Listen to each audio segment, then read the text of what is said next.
Coba bayangkan ini. Kamu lahir, tumbuh besar, punya anak, punya cucu, lalu cicit, lalu generasi demi generasi, terus lahir dan mati di depan matamu, sementara kamu masih hidup. Bukan puluhan tahun, bukan ratusan, tapi ribuan tahun. Itulah yang Allah karuniakan kepada Nabi Nuh alaihissalam. Dan pertanyaan yang mungkin selama ini belum pernah kamu tanyakan adalah, bagaimana itu bisa terjadi? Dan kenapa kita sekarang bahkan kesulitan menembus angka 100 tahun? Allah mengabadikan kisah ini dalam Al-Quran. Surah Al-Ankabut ayat ke-14.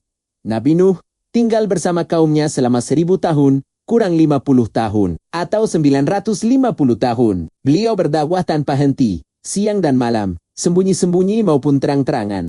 Dan itu baru masa dakwahnya saja. Belum termasuk usia sebelum dan sesudah banjir besar. Yang perlu kita pegang bukan perdebatan soal angka pastinya berapa, karena para ulama sendiri memiliki banyak pendapat tentang itu. Yang pasti, dan ini yang Al-Quran tegaskan, adalah bahwa Allah memberikan Nabi Nuh usia yang jauh melampaui batas yang kita kenal sebagai manusia. Dan itu cukup untuk membuat kita bertanya-tanya.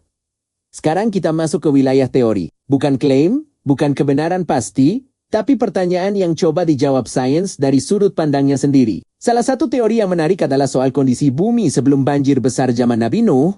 Ada hipotesis yang menyebut bahwa bumi pada masa itu memiliki lapisan uap air di atas atmosfer. Semacam kanopi yang membungkus bumi, yang melindungi dari radiasi berbahaya. Kalau kondisi lingkungan memang se-ekstrim itu bedanya dengan sekarang, bukan tidak mungkin tubuh manusia pada masa itu bekerja dengan cara yang sangat berbeda. Lalu, ada teori dari sisi genetik. Penelitian soal DNA manusia purba menemukan bahwa gen-gen tertentu yang dulu dimiliki manusia diduga berfungsi menekan peradangan kronis di dalam tubuh. Dan peradangan kronis inilah yang saat ini diyakini ilmuwan sebagai salah satu penyebab utama penuaan. Apakah gen-gen itu perlahan melemah atau menghilang seiring berjalannya generasi? Itu pertanyaan yang belum sepenuhnya terjawab. Ada juga hipotesis yang lebih luas, bahwa manusia, sebagai mamalia secara biologis, sudah terprogram untuk menua lebih cepat. Sebuah warisan panjang dari sejarah bertahan hidup yang keras jauh sebelum peradaban ada. Dan mungkin,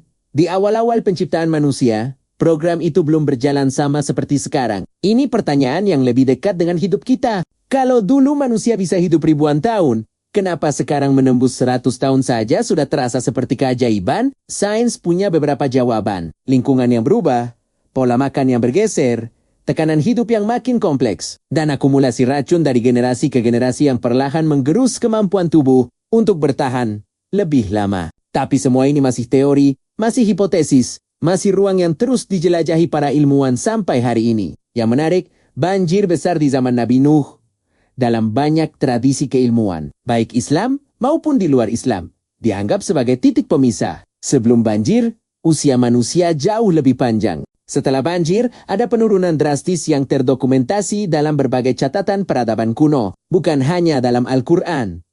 Apakah banjir itu mengubah sesuatu secara fundamental di bumi ini? Atmosfer, genetik, ekosistem yang membuat umur manusia tidak pernah sama lagi?